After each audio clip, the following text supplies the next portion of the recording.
OutKick 360 is back alongside Chad Withrow and Paul Kuharski. I'm Jonathan Hutton, Lance Lee, Jacob Swanson, David Reed, the chairman of the board, making the show happen for us. John McClain joins us in about 15 minutes. We're going to hit the NFL headlines, fallout from the NFL draft, and much more. Primary complaint today. In 45 minutes, we are locked and loaded and ready to go. If you're watching on YouTube, on Facebook, on Twitter, we appreciate that. And if you're streaming us live on Rumble, welcome to OutKick 360 across the OutKick network. And if you're listening on podcast, we hope you'll subscribe and let everyone know you can find us just by simply searching out OutKick 360. Gentlemen, good morning. Good morning. There's one thing that we can all agree upon on this show. It's that we love vitriol. And that's what we had last night in the Yankees-Astros game. Paul, I was impressed with the atmosphere at Yankee Stadium. They were angry. And that didn't simmer over time. It probably escalated over time because it's been brewing, and they haven't had a chance to greet the Astros. Last year didn't play, obviously, and I sent you guys video of the, if you hadn't seen it for yourself, the woman that had trouble with her inflatable garbage can, which deflated. I don't know if she brought it in empty and planned on blowing it up without a pump, but she spent a lot of time blowing up this garbage can. It made for a very amusing visual. She was hiding, secretly blowing it up down here and coming up. It looked like she was up to something far more nefarious. And it added a comedic edge. I was way more into the angry woman, Yankees fan. Hutton had the tweet of the night. Angry woman. Retweeting that video. Joe Kinsey of OutKick, I know was the first person I saw that had the video of the woman F-bombing the Astros and then was pointing back up in the stands or to the outfield at someone else. I loved that woman. Frightening woman. Love that woman. And I said only Joe Kelly can satisfy this woman. That's right, and that is probably true. Because every Yankees fan showed up to Yankee Stadium last night looking for blood. They wanted blood. Joe Kelly delivered that last year. No Yankee did on the mound. And that's what you're leaving with. The series continues. Someone needs to take a baseball to the back at minimum in this series. Well, I'm not averse to hitting somebody, and it's got to be one of the three main guys that are left over. But I'm perfectly happy to watch them walk away with a 7-4 win. Watch Altuve look confused. A regular season win's great, but they won a World Series championship because of what they did. And they kept the Yankees from doing so, and many teams, but the Yankees specifically, and they won every home game in that 7-game series for a reason. And if you're going to tout a regular season win 2 years later or 3 years later, more power to you. But there needs to be some repercussions more so than just saying, you know what, we'll take the victory and move on. That there is baseball justice for a reason, and for those who want to tout, the unwritten rules of the game, this is one of them. Well, I want both prison justice and baseball justice. Prison justice is someone takes one in the back, right between the shoulder blades, about 100-mile-per-hour fastball. I'd rather the ribs. I want that, and I want the win. So, Paul, here's the best of both worlds. I'd rather this area here. I don't know I don't know your bullpen that well, but whoever in the Yankees bullpen, middle reliever that throws gas, start that player. First batter comes up, put one right between their numbers and their back, and then trot Garrett Cole out to shut their ass down the rest of the night and win the game in a shutout after plunking the first batter. That is both prison justice, baseball justice. The two meet, the two marry, and it's beautiful for your Yankees. Well, Jordan Montgomery's starting tonight. There we go. I could see, you don't have to do it at the beginning, do it at the end of his 5 innings. Sure. He's going to throw you 5 innings. The Yankees have a very good bullpen. I want a clear-cut message sent. I don't want anyone thinking that it could have been a mistake. I want first pitch of the game in someone's back. I want you to send the message to everyone. Major League Baseball can deal with it, with how they didn't deal with the Astros. You send that message first pitch. That's what I want. I am surprised that they didn't last night. I don't know. I think they're trying to I understand what you're saying, and I feel, obviously, as a Yankees fan, I would like to see the Astros suffer in a physical way, which is not a great thing to say, but I also understand them trying to be big and be past it and let the fans take care of it and move on. Dusty Baker saying, boy, they were tough on Altuve after the game is very babyish and minor leagueish. If you're going to let 10,000 fans get to you, You're more than childlike. Your childlikeness is not just your size. Aaron Rodgers treating his general manager the way Jordan treated Jerry Krause, according to reports. Calling him mocking Krause. him. Calling him Krause in group texts with teammates. This surprises me because you have to know that's going to get out, or you have to know there's a risk of that getting out. And he's pretty methodical, temperament-wise, and plotting. Right, so he's not afraid of this getting out. He knows it's getting out. Yeah, I'm with you. So that's it's like the reports coming out now that he didn't want all of this to happen. Yes, he did. Yeah. I find it hilarious. I don't know about you guys, but I think the whole thing is. Jerry Krause, by the way, won 6 NBA championships. Yes, but Jerry Krause also is the reason that they didn't win more, possibly. And I think that. Let's go back to The Last Dance in that. I think Jerry Krause got the wrong end of the deal because Jerry Krause isn't alive to tell his side of the story, so everyone that was left did not like Jerry Krause. Congratulations to Jerry Krause for being there with Michael Jordan. Michael Jordan won the Bulls NBA championship. And Michael Jordan was not drafted by Jerry Krause. Yeah, also, but Scottie keep that in Pippen. mind. Look, I'm no defender of Jerry Krause, and he botched a lot of stuff, but he also did some things that put that team in decent position. Okay, this goes back, though, to who's the star? Who's the reason that you're there? Michael Jordan's the reason. But I'm going to the Packers now, too. Who's the reason that you are in the position you're in? Take Aaron Rodgers off the Packers. They're 4-12. I firmly believe that. I think they go from 13-3 to a middling, not even middling, a bad team. If you're breaking in Jordan Love as a starter, that is a bad football team. He is the star. He's the reason you are where you are. So again, I understand the precedent is bad. But if you legitimately want to try to win a Super Bowl now, you're almost put in a position where you have no other choice. It's either put your money on Gutekunst and keep him there and continue to build things the way you've always built them and let Aaron Rodgers walk, call his bluff, trade him, whatever it takes, or you make Aaron Rodgers happy and you find someone else that can do the job Gutekunst is doing. I really think it's that easy of a decision for the Packers. And I'll go back to the Jerry Krause, Michael Jordan analogy. Who's more important to the Chicago Bulls? Is it Michael Jordan and Scottie Pippen, who both hated Jerry Krause, or is it Jerry Krause? We all know the answer to that. Phil Jackson. They really and Phil Jackson, who also hated him. They really blew it. If Ted Thompson had stayed one more year, and Ted Thompson had run its course, but if he had stayed one more year, the guy would have started 1 year later. And then if they had made the quarterback move 1 year later with Jordan Love, that's what's accelerating this whole timetable, right? Because you've got to evaluate him by his third year to decide about his option after his third year, which is about his fifth year. And you can't evaluate that option if you don't see him in his third year. His third year would be 2022. If his third year was 2023, if you drafted a guy a year later, they just moved too quickly. They moved too quickly on. That's the whole root of the problem. And so from the Packers' end of this, they would say, and they traded up for him for Love. Yeah. But they would say that he was so high on their board and the value was there that it was so great. Couldn't resist. They had to go get him. If that's the case, why the apprehension to just start the clock on your future franchise quarterback if you really believe that? Because they don't want Rodgers to win. Right, but this is so stupid. But we know the end game. I get so sick and tired. We know the end game. I get so sick and tired of egos getting in the way of smart decisions. We've talked about this with broadcasting decisions at times, right? And who's going to be on your team. I can't let that person win, so I'm going to do something dumb that shoots my own organization in the foot. This happens all the time. So you're saying they should move on to Love? I think they should. Well, they're going to a year from now. If they traded up to draft Jordan Love, was there apprehension about starting Aaron Rodgers when it was time to let Brett Favre go? Well, it was beyond time. Hell no. They were trying to speed up the clock because they loved Rodgers so much. I'm not getting the sense they love the way they're bandying about different quarterbacks and all these other reports. Well, the difference with Favre at the time, retires. Right. They play Rodgers, and then he wants to play again, and they say, well, we've moved on. And Brett Favre was asked about this, about the saga going on right now, and he said the difference is the Packers were willing to trade me.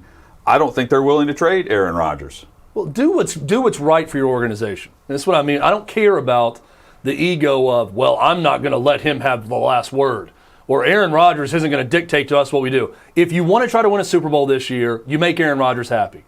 First off, you try to get him to the negotiating table. That part is true. The GM needs to fall on the sword and say everything Aaron Rodgers wants to hear and see if you can repair the relationship. If you can't, you got a decision to make. Fire the GM and keep Aaron Rodgers, or get rid of Aaron Rodgers. And if you get rid of Aaron Rodgers, come out and say, the guy's a malcontent. We had a great run with him. We can't make him happy. We traded up to get Jordan Love for a reason. We're going to win championships with Jordan Love. If you believe that and you want to start the clock on him being your franchise quarterback, go ahead and say it. But I don't want to hear from anyone that I don't want Aaron Rodgers to win. Or for Aaron Rodgers to say, I don't want the GM to win. I honestly believe Aaron Rodgers is coming from a place of he's screwing up our chances to win a Super Bowl. I don't think this is as much of an ego with Aaron Rodgers much as, why the hell are you not drafting a receiver or someone to help me out on offense instead of a quarterback? And the fact you did that and didn't tell me about it, that hurts our chances to compete for a Super Bowl. Well, Matt LaFleur did more to hurt their chances of winning a Super Bowl last year than Gutekunst did. Agreed. So he may be next on the chopping block for Aaron Rodgers, if that's the case, if it's either him or me.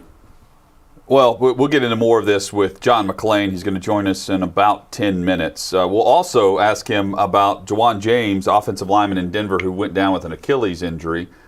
Paul, who was training in the offseason. Of course, the players, I don't know if it's a boycott is the right way to phrase skipping voluntary workouts, which any player could do in a year. And some players are actually showing up for the workout bonuses. But this is going to be one of the examples that the league and the teams will use of training outside the facility and suffering an injury that could be season-ending. It was May 3rd, 2012, when Terrell Suggs tore his Achilles in Baltimore, and he miraculously came back in record time.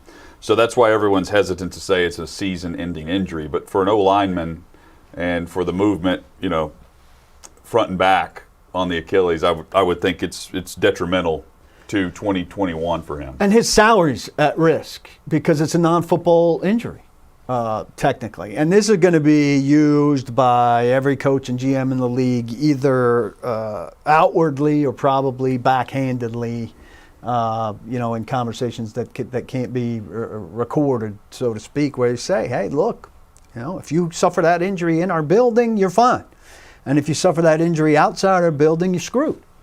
And that's the way the CBA is crafted that you agreed to. And wouldn't you rather have the assurances of knowing if you tear an ACL, if you rupture an Achilles, if you, whatever, that you're protected under the CBA if that happens on our property. But you're not protected if it happens elsewhere. Now, there are plenty of guys, by the way, during voluntary workouts that don't do it at the facility. Plenty of high-profile guys, anyway. Another ripple effect of this is Villanueva, who just signed with the Ravens, and we knew this was coming, that they were waiting until after the draft. Not so much, it turns out, because they wanted to see what happened in the draft, but more because this is after the deadline where a free agent signing affects the compensatory pick formula.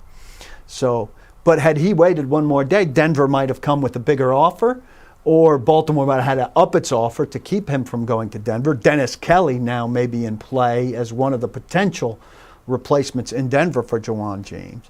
But I think it's him, Eric Fisher, Bobby Massey. Eric Fisher is in Indianapolis, who needs a left tackle. They didn't draft a left tackle to replace Costanzo.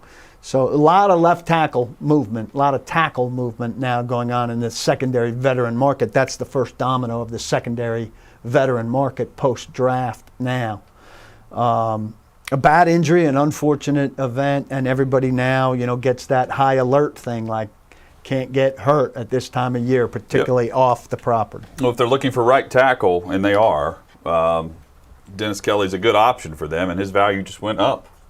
Now he needs one more team to get to join the bidding. Yeah, as well. Well, reportedly, Baltimore was in the market for Dennis Kelly as a sixth, as a third tackle. John McClain is coming up from the Houston Chronicle. He's covered the league for more than 4 decades. We will go through the NFL draft, the biggest headlines. We will discuss Aaron Rodgers and that saga in Green Bay and much more straight ahead on OutKick 360.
Hey, what's up, everybody? Really excited to finally have some in-person OutKick VIP events. We're at 6th and Peabody, Old Smoky, Yeehaw Brewery.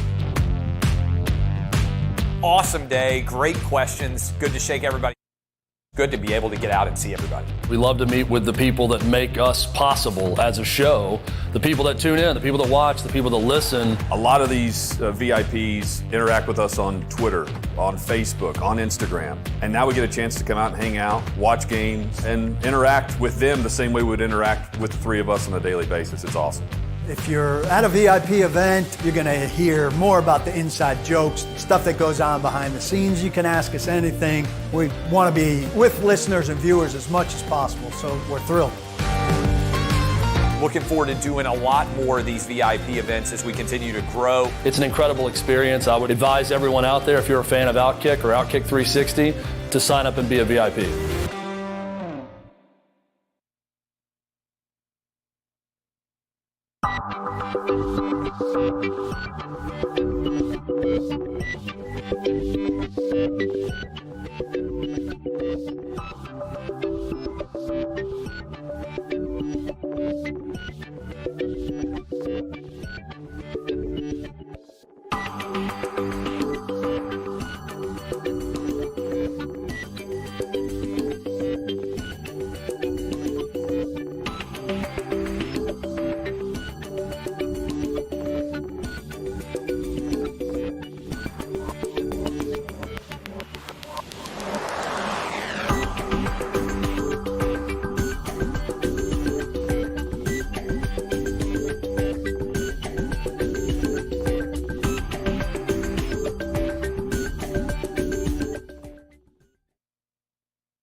OutKick 360 across the OutKick network alongside Chad Withrow and Paul Kuharski. I'm Jonathan Hutton.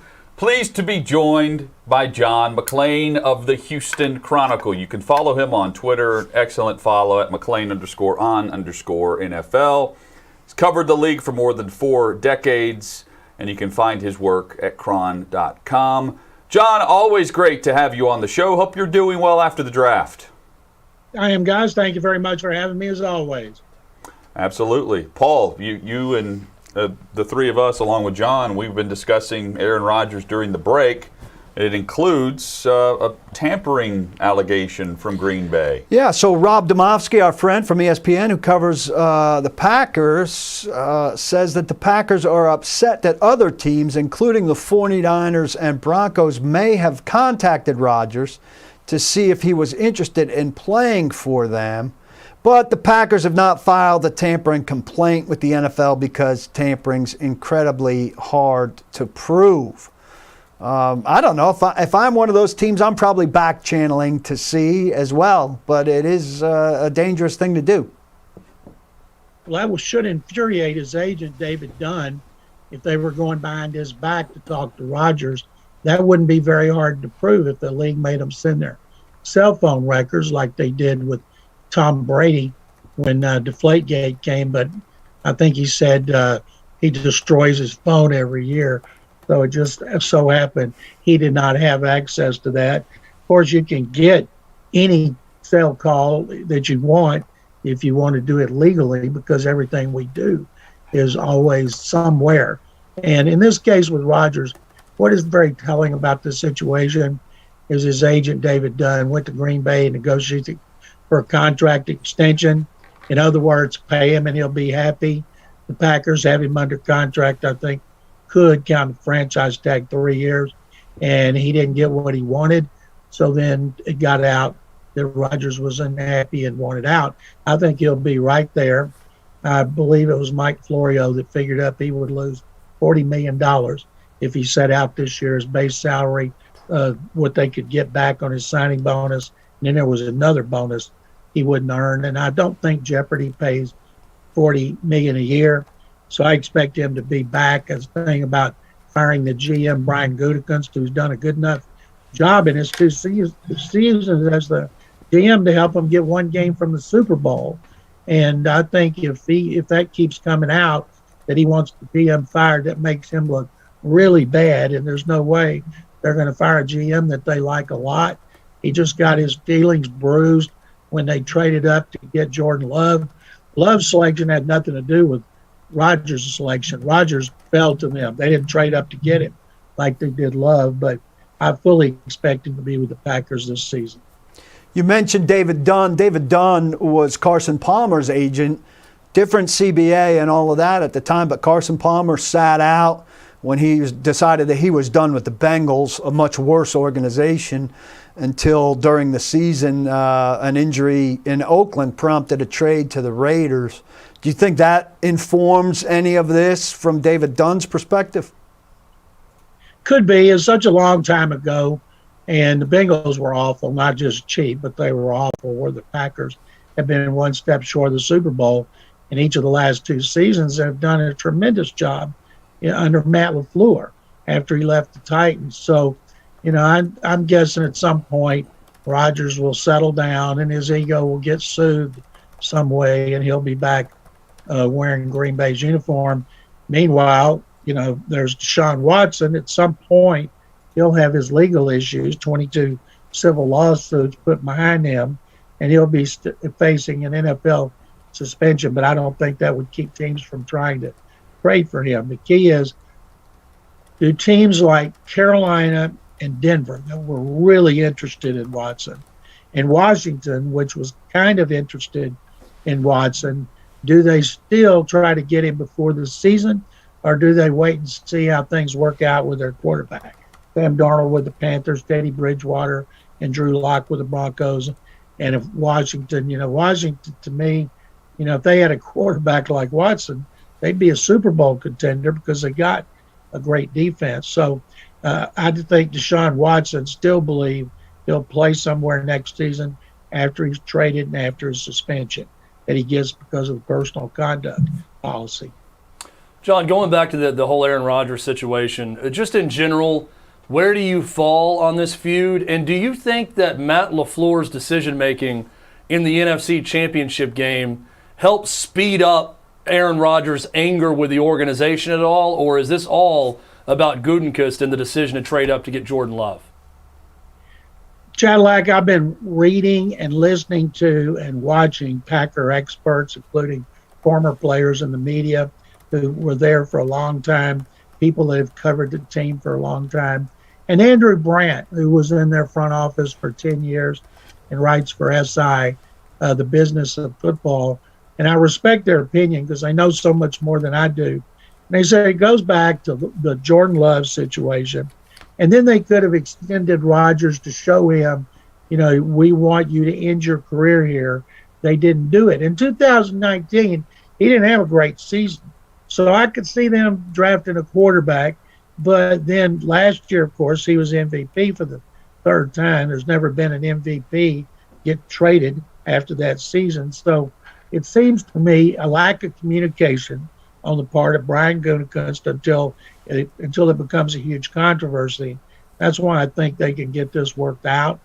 And as far as a lot of players throughout history have gotten their feelings hurt or their egos bruised because of somebody who was brought in behind them, Brett Favre being a great example in Green Bay. But the fact of the matter is, they could extend Rodgers and make him happy, or they could stick to their guns and force him to come in or retire. And if they do that, then it's going to make him even angrier. But last year he played angry and played great. John McClain with us from the Houston Chronicle. You can follow him on Twitter at McClain_on_NFL. John, a smaller topic, but a different layer to this story is the NFL schedule, which will be announced May 12th. How close is the NFL watching this drama unfold, and how much do they hope that all this is settled by next Wednesday? Well, you know that they have the Packers down for the maximum number of national TV appearances, especially in prime time. Not just because Aaron Rodgers and because the Packers are a Super Bowl contender, because there's a mystique about games at Lambeau Field, especially in December when it could be snowing and it's cold and it becomes the frozen tundra. So I know they've called the Packers, and the Packers saying, we ain't trading. And so they'll take their chances, put him down there, and if he retires or holds out and misses a season, which he won't do because then his contract would toll, and then they, of course, could make a big deal out of Jordan Love. Is he going to be Brett Favre and Aaron Rodgers, or is he going to be the Magic Man, Don Mikowski, and the other quarterbacks there who were a disaster? So I think they'll have them. There's a lot of hand-wringing over this, in the NFL offices, but I'm pretty sure they think that Rodgers will be back and they'll get the maximum number of appearances because it's too late to change it, and then they'll just keep their fingers crossed. Juwan James suffers a ruptured Achilles tendon working out away from the the Broncos facility. Report is that he was working out at the Broncos facility and then pressured by the NFLPA's movement against these voluntary workouts, he left. How much of a cautionary tale is this for players who put their salaries at risk if they get hurt away from the facility as opposed to getting hurt at the facility? Well, first of all, Paul, when they signed him in 2019, he played 3 games, blew out his knee. Last season, he opted out. So he's an easy player for them to make an example of. Say it was the left tackle, Garrett Vols, they'd pay him. If it was one of their regular starters, they'd pay them if they got hurt away from the facility. It sends a message to players about the organization. And players will look on this as, man, did they screw him, when in reality he screwed himself by not being there. It's like the Texans. They've had 50 or more guys working out every day. They were not one of those teams that came out and said, we support the union, and then had players go in and work out. And so if you're an agent, agents have to be on the side of the player and not the union, because they know, if it's a freak thing like that and it costs you a season, then that's tough luck. Now, the Broncos haven't said they're not going to pay him. Teams want them not to pay him to send a message to other players. You better get your butts in here and start working. So this is going to drag out. It's going to get a lot of attention. I noticed some players around the league don't understand why you might not get paid. Well, you're not very informed if you don't understand. If you don't work out at your facility and you get hurt, you're rolling the dice. Or if you do, you're protected. John, it's our first chance to talk to you since the NFL draft, so let's talk a little bit about some of the biggest storylines in the draft. No drama with picks 1 and 2 with Trevor Lawrence and with Zach Allen to the Jets. But then at pick 3, that was the big pivot point of the first round. Trey Lance going to the 49ers. We're going to talk about other quarterbacks in this draft, but specifically, what did you think of that move for Kyle Shanahan? When Shanahan made that move to trade up number 3 with Miami, right away I thought, okay, got Garoppolo. They're going to take Trey Lance because he is the least refined and may need the longest to develop because he only played 1 game last season. And then I listened to all the Mac Jones rhetoric, all the people picking Mac Jones. And when I came to my last mock draft, which is my official mock draft, I said, I'm going to look like an idiot if I don't have them taking Mac Jones, and they take him. So I put Mac Jones in there. And, of course, I was wrong. And this Kyle Shanahan's had a 6-year contract. Then he's gotten an extension. So it's not like he's going to be fired. But 3 years from now, if he's one of those quarterbacks who is not getting offered, having that 5th-year option picked up, it could eventually cost Shanahan his job. Obviously, Kyle loves Trey Lance, thinks he's an ideal fit for that system. But we know, you guys know it very well because you covered Marcus Mariota, that from 14 through 18, the 8 quarterbacks taken in the top 3, the only one still with the same team is Baker Mayfield. And so it is a crapshoot with all quarterbacks, but especially those taken at the top. And so, of these top, say the quarterbacks taken in the top 15, say 2 or 3 of them are not going to get the second contract. And my choices would be Zach Wilson, just because the Jets have screwed up so much through the years, and maybe Trey Lance, but he's with a coach who knows what he's doing. And then Justin Fields going to the Bears. The Bears have a history of bad moves at quarterback. So there's guys here that could not make it. Might not be their fault, might be the team's fault. But I think the most interesting to watch is going to be Lance because of what all the 49ers gave up to get him. And I said Zach Allen. I meant Zach Wilson. I was distracted thinking about his mom at the time. Also, trading up the Bears, you mentioned Justin Fields, that history of bad quarterback decisions there. But they went up and got their guy in this draft. And Mac Jones falling to 15 to the Patriots. John, it just feels like the perfect Patriots pick. And it feels like the perfect Patriots move to just sit back and wait and have their quarterback come to them. I thought Bill Belichick would have to trade up in the first round to get one of those 5 quarterbacks. I thought none of them would get past Denver at number 9. And then when Mac Jones was there 2 picks before, you knew they weren't going to take quarterbacks. So he's going to get him. And when Mac Jones made that walk from his own little green room up to Roger Goodell, I think he walked faster than any player because he realized his good fortune of going to New England, and where the pressure's not going to be on him, pressure's on Cam Newton to keep his job. But it reminded me of 2004 when Ben Roethlisberger fell to the Steelers, and the Steelers were really good. And their Tommy Maddox was their starting quarterback, and then when he got hurt early in the season, Ben had to play, and he didn't lose again until the playoffs. And that's the way it could be with Mac Jones because they've added a lot of our offensive firepower to help whoever the quarterback is. And maybe he won't play him as a rookie like he didn't play Tom Brady, or maybe it'll be at the end of the year. But I think of these quarterbacks, other than Trevor Lawrence, the one that I think has the best chance to win in the NFL would be Mac Jones because of where he is and who's coaching him. John McClain with us from the Houston Chronicle. Again, follow him on Twitter at McClain_on_NFL. John, did you learn more about the investment that Atlanta made in their quarterback with Matt Ryan, or the investment that Carolina is telling us they're making in Sam Darnold with what they did and didn't do in the draft?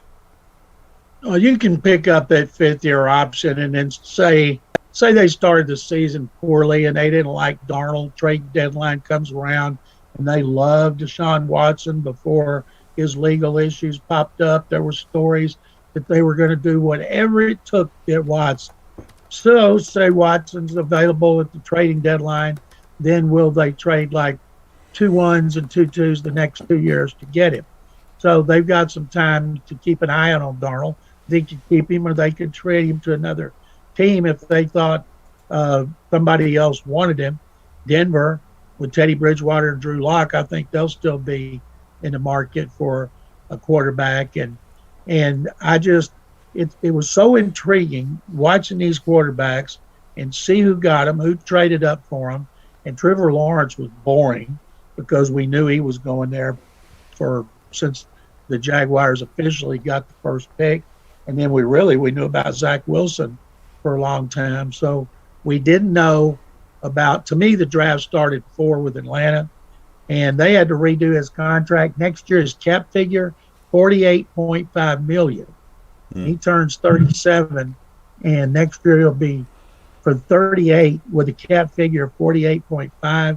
That's why I had them take a quarterback instead of Kyle Pitts. Should have taken Pitts, but they're going to have a quarterback issue in the next year or two because of finances. You're most familiar with the AFC South, covering the Texans and seeing those other teams twice a year. Indianapolis doesn't touch left tackle in the draft, the way things fell for Chris Ballard. They've got veteran visitors scheduled to come in now. Titans don't get to wide receiver until the 4th round, don't get to tight end at all. What does it tell you about those teams when they don't address major needs sufficiently or at all?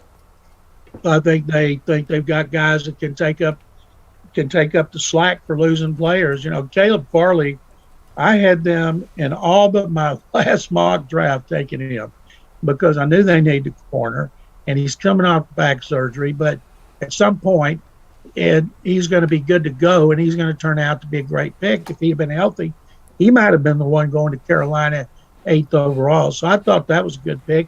Thought Molden was a really good pick. And, of course, Dylan, is it Radnitz? Is that how you pronounce it? I think he'll work out a little bit better than Isaiah Wilson did. How do you pronounce it? Radens.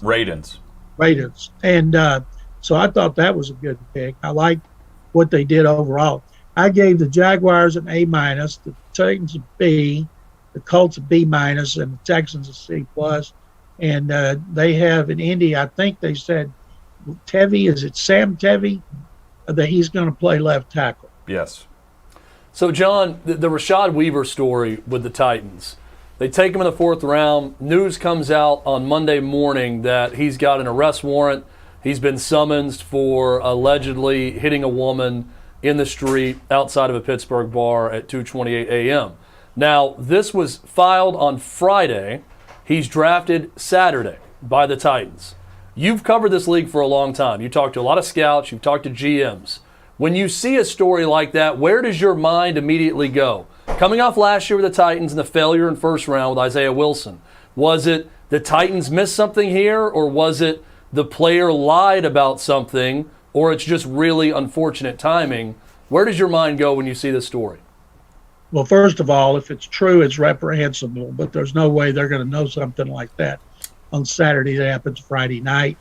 And he is a 4th-round pick. It's not like he's a 1st-rounder. You know, Isaiah Wilson's problem, as you guys know, he had no heart. You know, he just didn't want to play. And I'm sure they've scouted Rashad Weaver, and maybe he's a guy that goes 100 miles an hour all the time.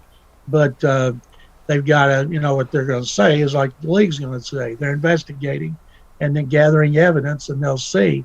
But if it didn't work out, he's still a 4th-round pick. It'd be better if who's the other end?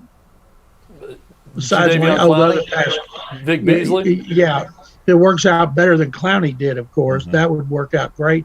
And if Bud Dupree at some point, he's going to be rushing like crazy. So it's not like there's a lot of pressure to come in right away, especially if Landry makes even bigger improvement in his 3rd season. But it seems to me like it's just bad luck because of bad timing. John, the discussion when Justin Fields was selected by Chicago was, he's going to Chicago and he's going to sit behind Andy Dalton. But the coaching and general manager situation there is a lot different than it is, for instance, in San Francisco, where I don't know how you can automatically jump to assume that Justin Fields isn't going to see the field sooner rather than later if Chicago gets off to a slow start. He might start right away. You know, they signed Andy Dalton. Andy has been in the playoffs with Cincinnati and done very well since. Started a few games with the Cowboys last year after Dak Prescott went down. And something to keep in mind, when Fields is ready, he's playing. You know, ownership is they don't want to see him watching and learning. And the truth is, Matt Nagy and Ryan Pace, the coach and GM, some people think, well, this bought them time. It'll buy them time if Fields looks like he was worth trading up 9 spots for, whether they win games or not. He needs to show them he is the quarterback of the future. He is the best since Sig Luckman. And so it'll take time to prove that. But he's got to show enough to make them believe that he's the guy, finally the guy. And Andy Dalton will do a great job of mentoring him. But, man, he needs to work out a lot better than the last quarterback Ryan Pace traded up to get, Mitchell Trubisky. Raiders jump again for a guy that universally seems to have been rated significantly lower than they took him, Leatherwood from Alabama. This is the third or fourth guy for Mayock and Gruden that falls under this same category. Like, if you love him, you love him, but don't you have to have a sense of the league, John, where you can move back or take him later and not use your value on a guy that the rest of the league doesn't see the same way you see? Aren't they obligated to have a feel for that? Well, you would think so. John Gruden has final say on all personnel decisions. Of course, Mike Mayock is his right-hand man, and we don't know. Maybe Gruden wanted him and Mayock didn't.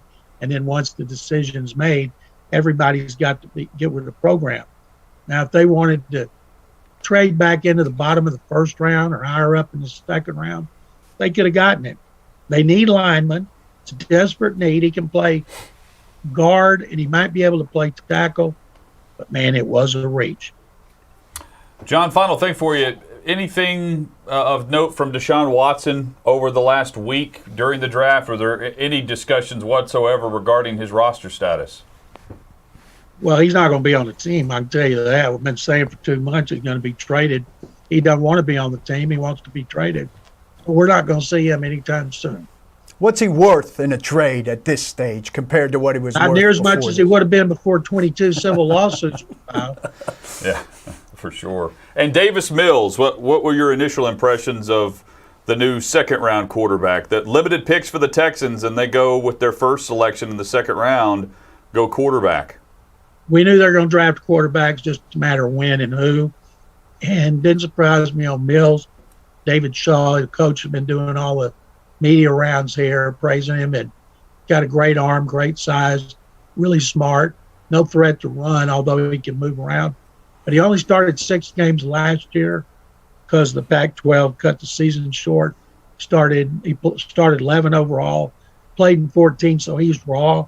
They hired Pep Hamilton, outstanding quarterback coach, to coach Justin Herbert last season. So they'll let him work with him at some point over the second half of the season. They'll have to see if he can play, because if they don't think he's the franchise, they're going to have to use that first pick on a quarterback next year. John McClain from the Houston Chronicle with us. I believe, John, you're coming to Nashville next month with Jeff Fisher and Eddie George. Is that right? Be coming up there on June the 12th for a fundraiser. And George Plaster, me, and Jeff Fisher will be hosting it. And we'll be publicizing it a lot the closer we get to it. Okay. John, please join us in studio when you're in town. We'd love to have you here Yeah. for a live visit. I'll come up a day early just to hang out with you guys. Sweet. John McClain from the Houston Chronicle. Love having him a part of OutKick 360. John, thank you as always, and we'll chat soon. My pleasure, guys. Thank you very much for having me. Always great to chat with the legendary John McClain, Pro Football Hall of Fame selector and member. One of the first names you see when you walk into the front doors of the Hall of Fame, John McClain from the Houston Chronicle. Coming up, primary complaint. If we were putting together Hall of Fame segments from the show, primary complaint may be at the top of the list. It's right in the entryway, just like John McClain. When you walk into the Pro Football Hall of Fame, our Hall of Fame would feature primary complaint right in the front door. We air our top grievance of the week next on OutKick 360.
So a great classic behind-the-scenes moment for the show.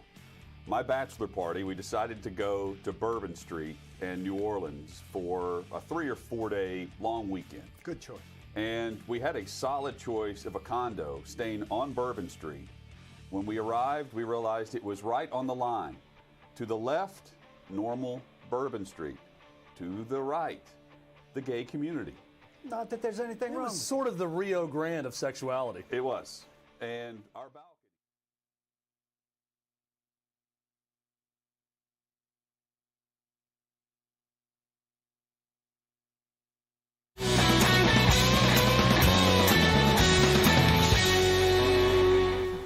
OutKick 360 across the OutKick network. Crew is all here today, including Lance Lee, Jacob Swanson, and David Reed.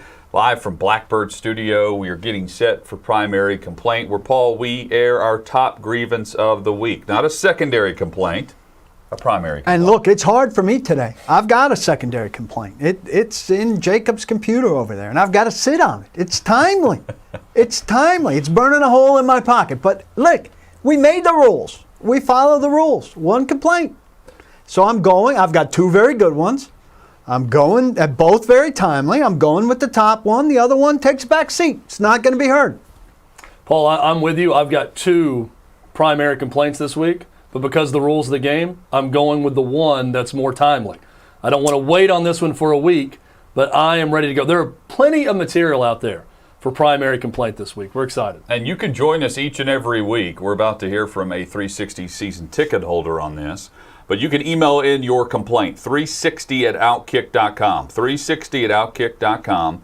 You can do this visually, you can send it a video. 60 seconds or less is what we're trying to keep this to.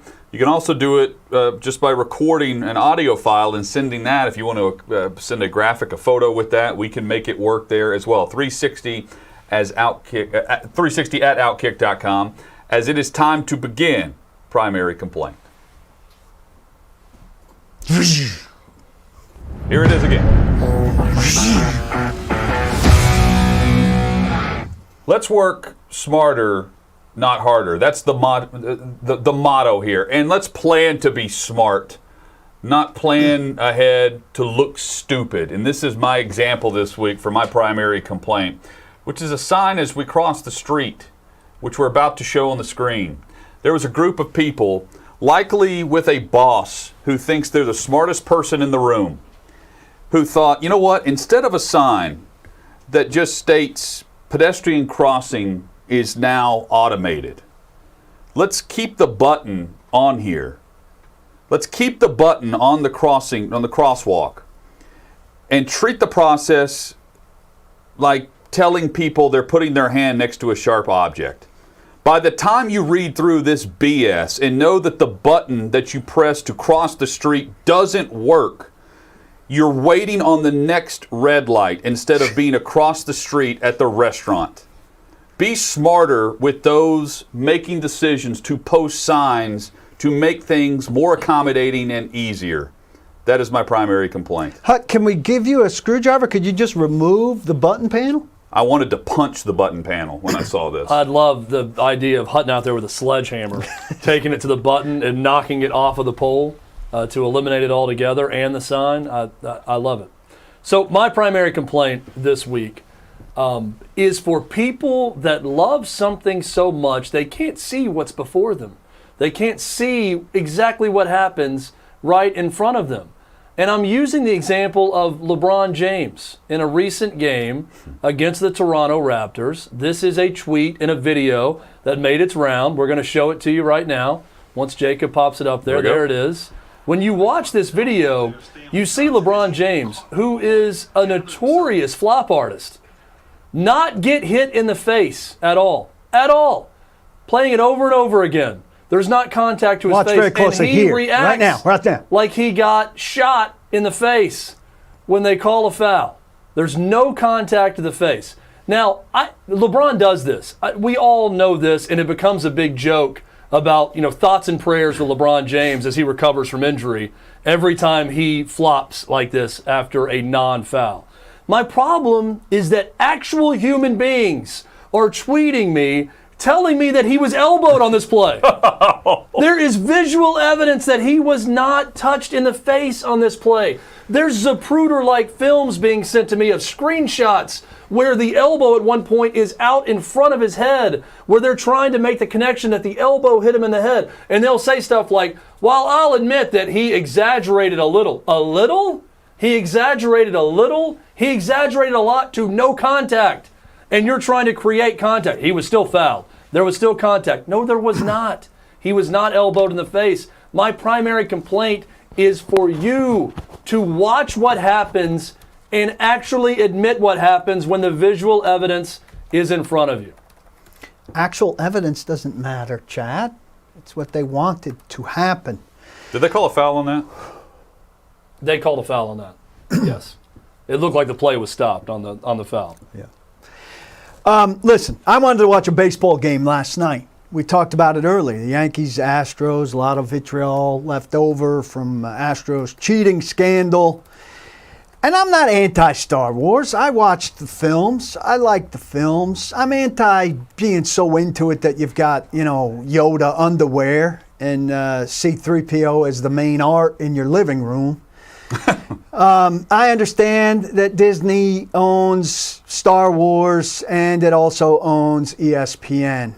I cannot have this during a baseball game last night, Jacob. I cannot have this. Listen closely. When an outfielder throws somebody out at first base on a force play, and here Larry Walker throws out a position player, Tony Fernandez. I've seen pitchers thrown out plenty of times in situations like this. That's the first and only time I've seen a position player thrown out on a 9-3 putout by a right fielder, Larry Walker, who's in the Hall of Fame. Now look, that's not a great recording by me off of my TV. That's Tim Kurkjian talking about one of the great force outs of all time, because the force may be with you on May 4th. A throw from Larry Walker, who threw a guy out at first base. But you can't hear him, not because it's a bad audio recording by me. You can't hear him because he's wearing a damn Yoda mask. And he's talking to you through the broadcast like this. Sounded like Bane. Now, this is a professional broadcast. And whether they're celebrating May 4th or not, the primary thing of a professional broadcast is to be audible and to have visual things that you can see. So they're breaking the number one rule in order for this guy to be wearing a Yoda mask, which he expressed throughout the broadcast he was miserable doing. What is this? I wanted to watch a baseball game. I understand you got to do your hokey stuff, and you're going to Steve Levy doing SportsCenter updates, who in a very similar fashion is wearing a Darth Vader costume. I can't hear him either! Which, by the way, owned by Disney. This is a perfect tie-in to our guest primary complaint today. Oh, yeah. Which is really funny. But I'll say this, Paul. Can we add to your list of things that we won't do on this show, like favorite Thanksgiving side dish or favorite Halloween costume, by also admitting right now and just pronouncing that we're not going to ask listeners and viewers to give us your favorite Star Wars movie or character on May the 4th. No. Can we add to that list? Yes, I should have announced it at the beginning of the show yesterday. I didn't know that it was such a big deal that we had to announce it. We did hear but that. It's all over the place now. Everybody feels like they have to do something with Star Wars content. to where we have to announce that we're not doing the same old stuff. I don't know if they feel they had to do that. They had to do something. They have hours to fill, and they have no content. Therefore, it's May 4th. We have bonus content. We could stretch this. You think we can get 45 minutes out of this, guys, or at least a half an hour? Here's the problem. Like, I can understand. We're not going to do it because we're not lazy. But I can understand if you have 4 hours to fill on a talk show, doing something with it to fill time. You've got a baseball game in front of you. This is my complaint with the college basketball coverage on ESPN this year. The game is in front of you. You can talk about the game. You don't have to create content to fill the time when you've got and it's a big regular season game with the Astros' first trip to New York with fans since with the woman blowing up one woman blowing up a garbage can and the other woman losing control of her anger. But the people are tuning into the game. Yes, right. This is my baseline thing about it. I can understand when you're having to create content. We create content on this show. We understand what it's like to do that.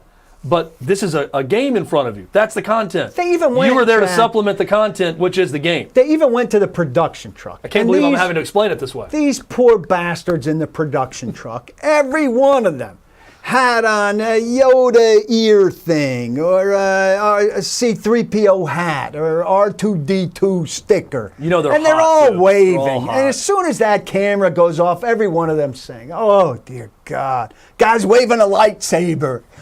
You think they're happy? They're not happy. They're not happy. We're not happy. I'm really not happy. It looked We're like not Tim happy. Kirchin was really enjoying that a little too much. He couldn't wait to get the mask off once they were off camera. But he was talking while they were off camera with it on. I mean, I understand if you're going to the 3-shot and he's got it on. Was all Tim right. Kirchin Yoda or Wawa? Yoda. Okay. Tim Kirchin is like real life size of Yoda. At too. Have least you seen him? Ravage. He's like 4'10". At least Ravage It kind of makes had a sense. costume on that didn't cover his face. And then in a joke to one of our off-air things, which we'll tell you in the Ravage next is way too tan. in the next Was that part of the VIP outfit? event, we'll tell you. But he had a great tweet, Hutton, where he said, "Word is a producer's dressed as Darth Nihilus." This is just straight Disney orders, is Yes. what this is. Yeah, the day before was Marvel Day. They had a Marvel Comics Day on ESPN. But the difference with that is they had a main broadcast where they had the Warriors playing on ESPN, and they called it like a Straight. legitimate. And then you could go to ESPN too if you wanted the Marvel's broadcast. You could flip that on. Same thing with Nickelodeon's game for the playoffs in the NFL. You could find that Alternate broadcast. broadcast, not But this is primary. ESPN with their main broadcast team. You think Alex Rodriguez is dressing up on Sunday Night Baseball for that BS? For enough money. They're ramming it down my throat. Ramming it. I don't want it. Speaking of Star Wars, The GIF was just created. we have- by the way, Paul. ramming it. Let's create that GIF. Here's a Greetings, all those on OutKick. This is Slappy Vader. My primary complaint is that May the 4th is not a national holiday. Yet. Soon, the phone lines will be open. And the 360 Nation will turn to the dark side. My favorite with that is the natural light can, the little natty light can. The breathing takes so long. To get in that 60-second window, it's got to really slow Slappy down. Vader. The best thing ever. The shirt blends well with the Darth Vader helmet. The best thing OutKick ever 360 was logo. when Herschel called in to complain about Slappy Fest and Slappy Vader and said, "You got a guy with a respirator calling in. You got a guy on a damn respirator." Can we play that without the audio? Is it possible so we can just look at the backdrop and how We'll describe it? Yeah, I want to describe. What is it? It's a. Fess's man cave. It's amazing. Which is just, I mean, the spacing. What is all this? Those are skylights. First off, he's got kind of an A-frame with skylights. They're Are these Star obscured by the Wars natty light figures in the can. background that he's stacked up. Are What those is this? license plates hanging on the Star Wars I think toys. he's got some boxes of All Legos. the 50 states license plates. I think on the there's some wall. Lego Posters. boxes. Star Wars toys. Yeah, he's got Star Wars Oh, goodness toys back gracious. there. It's a little sad. But he's And they by a also little, got I some mean a posters lot. there on the right. I mean, it's Look at the product placement of the natural light, too, as you mentioned. Oh, yeah, it's perfect. perfectly No, I mean, placed in the it's front of beautiful the- because he's got skylights, so there's natural light on the natural light can. well done, Slappy. Well done, Paul. Thank you. The nat light hitting the natty light really adds to the effect. It's making me thirsty. Can we go to Santa's Pub? It is a great day when we can mention the Natty Daddy himself, Slappy Fess, and Darth Nihilus. Yeah. Coming up, we have the Tennessee Power Hour, the very latest on the Tennessee Titans. We're going to get into the depth chart post-draft and discuss the Nashville Predators as well, who can clinch a playoff spot. That's next on OutKick 360. May 4th is not a holiday.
OutKick 360 and the Tennessee Power Hour is here. Alongside Chad Withrow and Paul Kuharski, I'm Jonathan Hutton. The crew all here as well with Lance Lee, Jacob Swanson, David Reed, Becca Risley, Sleepy Danny, and the cast at OutKick. We appreciate everybody for making the show happen on a daily basis.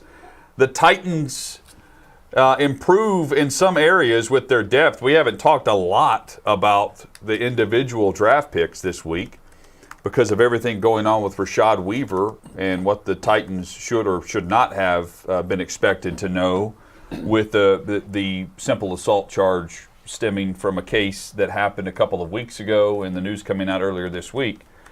But, Paul, as far as defensive back depth, that has greatly improved. If Weaver he's expected to be a big part of this team, they have improved in their pass rush depth. Offensive line depth has improved at right tackle. So we'll get to some areas that continue to be some points of emphasis for this roster as we move forward to training camp. But the Titans at those three specific areas got a lot better. Secondary, for sure, a lot better. I mean, presuming Caleb Farley is healthy and out there, and he's going to be at some point and at least for some time, he's a different brand of cornerback than they've had. It's got Malcolm Butler's mentality, but more physical gifts than Malcolm Butler. He probably doesn't have quite Adoree Jackson's speed, but he's got better ball sense than Adoree Jackson. You could go on and on comparing him to cornerbacks that have come through here lately. He should be better than all of them if he pans out and is what he appears to be. Same in terms of a dedicated slot guy in Elijah Molden, who's got a real knack for some of the duties of slot. May not match up against some of the big slots. I don't know if you want him matched up against Travis Kelce per se, but against the Tyreek Hill, that's the kind of guy that you probably want in there, maybe with a little help over the top, which anybody's going to want against Tyreek Hill based on the speed. So you got to feel a lot better about the secondary. With Janoris Jenkins, also a real tone-setting type of guy in terms of his personality, outside of his willingness to step up and man somebody. Now, are these coaches going to ask these guys to get up on people? They have the talent now in these guys to get up on people. Now, if fans are asking why are they 8 yards off on 3rd and 6, and I think it's a very fair complaint. I mean, we know why guys weren't up on people on 3rd and 6 before. It's because they're damn scared of getting beat over the top. Well, these guys shouldn't collectively be as scared of getting beat over the top because they have speed, generally, as a group to make up, right? They can play their man coverage the way that I think the outside perception is whenever you say man cover corner, they have the personnel with their top three, top four to be able to do it. They went from it being an utter disaster wasteland of a secondary to me, having an extremely high ceiling with this secondary, with who they're bringing in, right? I mean, I look at Farley and Molden and Christian Fulton and Kevin Byard and every part of that secondary and think this is a secondary that could be great eventually if everyone hits on the talent that you think they possess. But that secondary is not going to improve to any great extent if they don't get to the passer better. So it all ties into each other. The inability to address pass rush in this draft and the guy that you brought in to address pass rush in the draft facing this charge now in Rashad Weaver, it all sort of feeds each other. So I look at that and think, are they going after someone in the free agent market that's out there with a veteran pass rusher? How are they going to help themselves there? Can they even do that? Because while I agree with you guys, I think the ceiling's very high with this secondary. I don't know that they've done enough right now to address pass rush to where I think it's really going to help the secondary. And the primary need, I would argue, in terms of the secondary free agent market now, as big a need as pass rusher is, they're certainly hoping that Weaver is around and able to take some snaps off of Landry and Dupree's plates, is really receiver. Because it's hard to count on much from Fitzpatrick as a 4th-round pick. If you look at that depth chart, A.J. Brown, we're saying, is going to get a ton of defensive attention, And there's a drop-off from he to Josh Reynolds, who a lot of people see really is much more of a third or fourth than a second or third. You need to slot somebody in there that's going to be a help to you on opening day. That's less addressed than the third pass rusher. And we know that they've talked about, their willingness to play their best guys. If Dupree is recovered and ready to go, if Landry's ready to go, they could play these guys 90% of the snaps, though that's not the best case scenario. Then you've got Autry and Simmons. That front four is much improved, though the depth is very poor, both on the defensive line and at outside linebacker, especially if Weaver is somehow less of a factor than they intended for him to be based on the legal stuff. Well, they're not done at receiver. Can't be. I was saying that they're not done in the secondary whenever everyone was trying to act like Kevin Johnson was some starter in the slot. They are not done at receiver, and they can't be done at tight end, and that can be combined into one player. But looking at the depth chart right now, and Paul's right, it's not just going to be they're going to focus on A.J. Brown to begin. They're going to tell Todd Downing, we're going to double A.J. Brown. We're going to make his life a living hell.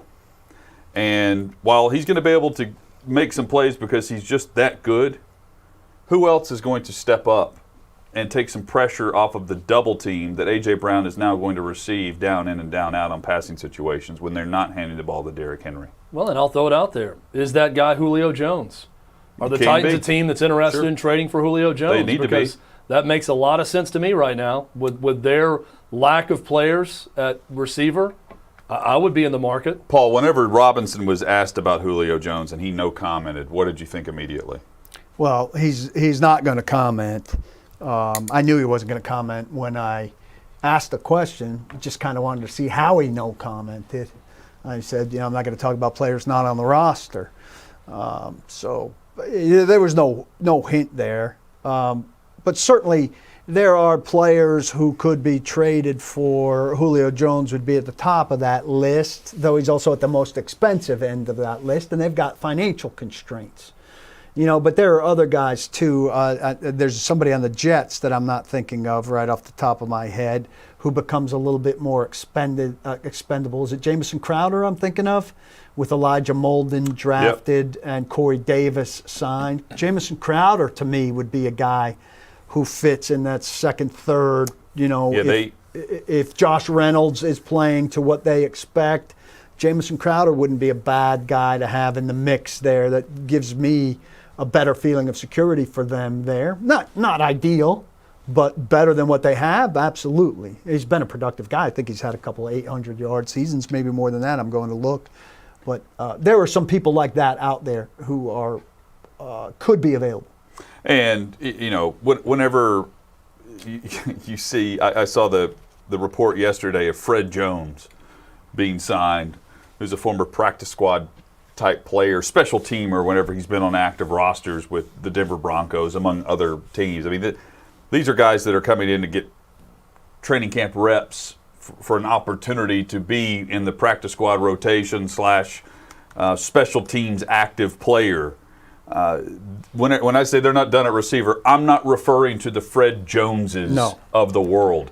They need a second or third receiver until you have the ability for your rookie receivers in this class to step forward. And it's not unheard of. It's just uncommon that a 4th round, 5th round, 6th round, 7th round receiver, Paul, steps in and becomes a true number 2 or number 3 wideout in his rookie season. Jamison Crowder's got a $10 million base salary in 2021, the final year of his contract, so that's a little alarming. Twice he's had 800 yards. Last year, 59 for 699 and 6 touchdowns. I'd take that. The year before, 78, 833, and 6. Those are the kind of numbers, the Titans on a bad team could use. Also. Well, but it's a much better offense he'd be a part of. It's also worth asking the question: what's more important to the fabric of who they are at their core? Is it another wide receiver like Crowder or Julio Jones, or is it adding another tight end that's more than just a downhill blocker that gives you some versatility and maybe a type of player that is a starter for you? I'm going to say both. But I'd take Michael Pruitt. I mean, I think if you rolled through Michael Pruitt, Anthony Ferkser, and Jeff Swaim, you could survive with that. I'm surprised that they've not. I mean, is Michael Pruitt asking for some unreasonable money? No.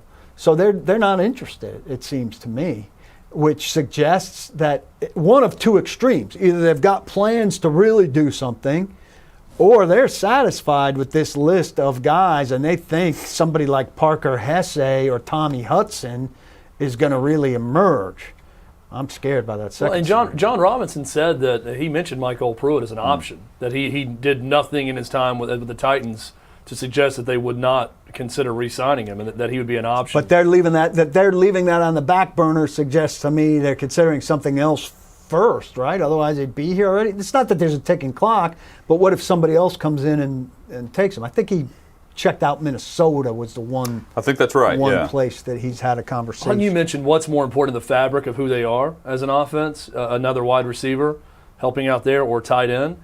And I have to come back and ask the question, what are they under Todd Downing? That's a very good question. Because Todd Downing, yes, he worked under Arthur Smith. And he's a tight end coach. You think that it's going to be more of the same, but we sort of thought the same. I don't know that we thought the same about Dean Pease, but maybe we overestimated the ability of the Titans and Mike Vrabel of having some grand scheme, plan, ethos on defense to sustain when Dean Pease left, where it was just going to continue trucking right along and they were going to be the same defense. We may be doing the same thing with Arthur Smith in his departure, because I know what Arthur Smith can do and what he wants to do. We don't yet know what Todd Downing's going to be. I know what he needs to be. Yeah. The difference is Dean Pease was manufacturing pass rush. Yes. Todd Downing can turn around and hand the football to 22, and they can be a run-oriented offense that's based on play action. That's what they need to be. Now, he's going to have to add some wrinkles to that, because, again, without Corey Davis and Jonnu Smith, if I'm a defensive coordinator, I'm loading up to stop the run and I'm doubling A.J. Brown. And then all these other guys, and that's what they are, just guys, are going to have to beat me. And Downing's going to have to come up with wrinkles to manufacture that type of production, because he doesn't have Corey Davis and Jonnu that's a Smith. Jet sweep to Cam Batson. That's can somebody take? I don't want to see much more of that. No, but I'm honestly, saying that those are the wrinkles that he's talking about with who they have right now. Or it's a roster wrinkle with a trade for Julio Jones, agree. Jamison Crowder, who you brought up, or Hurst. Or you're relying on Dez Fitzpatrick to step up and be an A.J. Brown type surprise in year one. Not to that level, but to be a guy that could do a lot more than you think. Yeah, that's gonna pleasantly surprise you with him as a threat. But right now you're counting on several of those. You're counting on Parker Hesse or Tommy Hudson and Dez Fitzpatrick and Nick Westbrook-Akina. That's a lot of bets on a lot of guys who, if one guy emerges as a surprise, you take that as gravy, but you still need other people on the roster. One thing, Hut, though, and you're talking about, which I totally agree with you, whoever this is, the additional receiver, tight end, or hopefully both, they're going to block well. Sure. Yeah. And that was the value of the two guys that they don't have right now.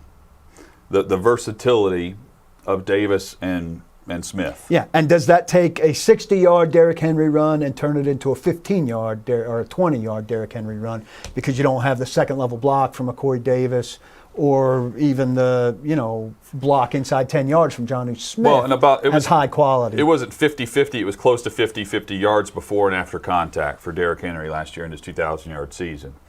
He did that with third-string offensive linemen blocking for him. So, and I'm not as overly concerned about the blocking end of things as I am the chain movers, right? They also lose Adam Humphries. I hear that a lot in the discussion of what this team doesn't have anymore.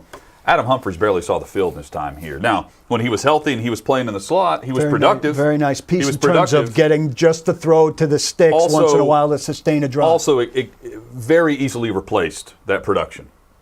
I mean, that's not a knock on him. That's just his unfortunate health history. Easily replaced. Well, I get what you're saying, but having that knack for the sticks like he did is, I need to see that they have a guy that has that knack for the sticks because, I don't know who it is right now. who's the guy? I like Cam Batson as a small role player, but does he have that ability to like get into a spot and sit and know that his backside is right at the marker? Right. There's a skill to that. Yes. Adam Humphries definitely had it. Like you said, he wasn't out there enough. But in a couple games where we had him, we came in the next day and said, Adam Humphries was key in that game on those 3 first downs that sustained drives. Do they have a guy like that right now? There's a lot that we don't know. Well, Reynolds had a high percentage of his catches go for first downs. Right. It's in a very different manner. Kind of way. It's not in that slot role where he's turning around and sitting down as much as it was over the shoulder. Yeah. Which is fine. I like sure. over-the-shoulder catch has a lot more potential for yards after the catch. But at certain moments, you want to be able to just make sure you're getting the 6 yards when you need the 6 yards. And we should also say, it's not like the Tennessee Titans have Jacksonville's salary cap space right now as we leave the draft. To make these additions, they will have to make they'll have to lose some guys, right? Well, they can still structure Tannehill. It would free up, Well, there's a great 20. answer. So they can still restructure the contract as they need it and save a space now and push it to the bigger cap year next year. Is that the idea? Well, push it for the remainder of Tannehill's career. And there's no reason not to expect that Tannehill is good. It's not a long time. What's Tannehill signed through 2023, maybe 2024? It's a 4-year deal. He's lined up with Henry, right? Yeah. So it's only 2 or 3 more years. Push that money out. Next year is a little bit more of a burden. Yes. After that, the cap's going up. So it shouldn't be that big of a factor. And you're going to need some more money if you're doing something like Julio Jones or trading for one of these other guys. And just to also just tie a bow on the cap discussion, it's the top 51 players on the roster right now. Once they get to training camp in the what is it, September the 3rd? Yeah, once you get to your 53-man roster, then those it's a hard salary count. cap where your draft, your practice squad, all those salaries come into effect. And you start making some true business decisions on your cuts. But the practice right now, squad it's count. your top 51 salaries. And then it goes to 53 on cut down day. But Right. right now, top 51. So that's not quite as bad as it sounds. I mean, if you're adding Julio Jones, that's obviously big. But Julio Jones comes into the 51, and the cheapest guy in the 51 comes out. So, that's probably $800,000 there. So you would subtract that from what Julio Jones's 2021 number is. So you don't absorb the whole thing. You absorb it minus the 800,000. Tennessee Vols discussion. How Tennessee is trying to prolong something to shorten something. I'll explain when we come back. This is OutKick 360.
Live from Studio G, Nashville, Tennessee. OutKick 360, live from Blackbird Studio and the Blackbird Academy. And glad you're watching live on YouTube, on Facebook, on Twitter, on Rumble, wherever it might be across the platforms of the OutKick Network. And if you're listening on podcast, we hope you'll subscribe, rate, and review. Also subscribe on YouTube. And we hope that you'll ring that bell to alert you every time we go live, each and every day at noon Eastern. Talking Tennessee Volunteers this segment on the Tennessee Power Hour. Also, shout out to Fox Sports Knoxville and Fan Run Radio there as we discuss the Big Orange. We love our partners in Knoxville. Hutton, you always say it. You always remember your first. Our first radio affiliate, Fox Sports Knoxville. Big thanks to them. Had a great event with them before the Orange and White game. Love being on in Knoxville. And Paul, Hutton, every time you say ring that bell. You ring that bell. I'm gonna mention a movie that Paul's gonna claim is a bad movie. My bad movie reference today. A smile comes to my face. Guess? A smile comes to my face. No, he is not going to guess guesses. this. David Reed back there would guess this movie. It's a James Caan movie. Okay. But every He's time been I in hear many good ring that films. bell, I think about a 1993 classic, The Program, with Omar Epps as the running back. Oh, yeah. With Latimer, the roided out defensive lineman. And if you recall, Latimer on the peak of his steroid climax, he's got the skull. Remember, he's got his face painted like a skull. And James Caan is giving the pump-up speech before the game. He's going about and slapping shoulder pads, and he says, "We're gonna ring that bell. We're gonna ring that championship bell." To which Steve Latimer turns and says, "Ding, mother bleeping dong," and the whole locker room goes nuts. So every All time you your say thoughts. "ring that bell," I know that we're on radio in Knoxville. I can't say it. If this was online only, I would say the full quote. But I think of Latimer yelling, "Ding, mother bleeping dong," at the top of his lungs, then the locker room going nuts. I'll tell you my thoughts about the film. I watched it once. Only I once? didn't memorize it. I don't go Well. back to the spank bank on it like he does, where it's a big deal to me. Like with most films. Well, you're but missing out. Chad just Because Christy Swanson he is sees a a revelation in that film film. with a pretty girl and a sports theme, and he runs it on a loop. How many times you watch it annually? I watched it a lot as a child. Move on. I watched it a lot as a Move kid. on. I Watch do. a film and then move on. I mean, love that movie. honestly, I would watch it Jacob. simply because it's rated R. That's why I wanted to watch it. Jacob, your thoughts? I just wanted to say, I think Steroid Climax is the new OutKick 360 band. So we're trying to Steroid come up with a Climax. band for Jacob and That's a Lance. good name, because Steroid Climax. If you're hearing this music in the breaks now, this is actually their creation. We have a house band. So we're trying to come up with the name for the house band. So write that one down, Jacob, as a possibility. Steroid Climax. Write that in the book I didn't give you. The Plagiarist was another one that we came up with before the Oh, show. I like that. We need to get a good set of 4 or 5 band Surely names. The Plagiarist And is just have taken. our viewers and listeners vote on it. I don't trust them to vote correctly. The Plagiarist But we surely can has still to be pick. taken. We could just say I the know, thing. we'll We do the pretend. thing where it's like, hey, your suggestion really matters. Like Titans fans. We're really going to listen to our viewers Titans on this fans one. Pick the play. Yeah, the PA announcer. Yeah, I'm sure the Titans fans really chose that PA guy. Yeah. Hey, trust me. Can this camera come on me right now? We promise, viewers, you're going to pick the band name. We promise. We promise that we're going to let you pick it. But Well, really, we're going to pick it. So we have Jacob's real band, Dad's Acid, linked on our link tree right now at the top of our Twitter page, where you can find all of our shows. People ask, where can we find you on podcasts? They're all linked.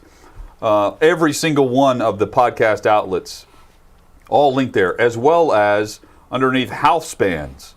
We have Dad's Acid linked for you, where you can go. I think it's five tracks. Four 4 whole tracks. Four tracks where you can listen. I made Claire listen to one of them last night, actually. How'd she like it? Was it She the loved 50-minute song? She loved it. It was not the 63-minute song. This was I think it was like 4 minutes.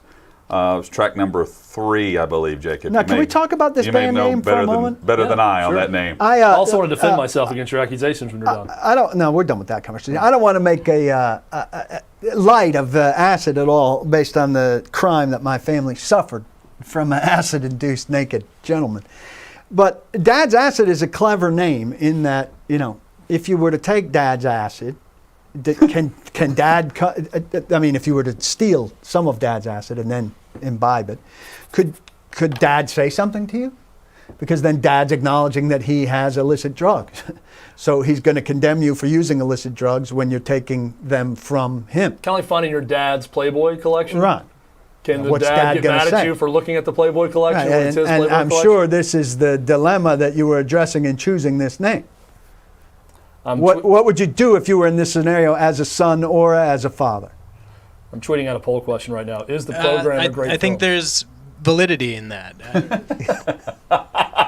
You're bringing up really hardcore memories for Right. Jacob Swanson right now. I feel like we really touched a nerve there. And with future that. issues, like as he contemplates having a child. Yes. It's like, I don't know if I want to get into that. So, Chad, He's going to have a really strong lockbox. That's what he's going to have. Is the program a great film? Yes or no? Is our latest poll question.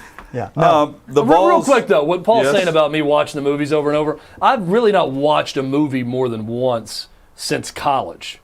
Like, I probably stopped doing this False. in college. False. Every movie that I can quote like that, they're all from the 80s and 90s.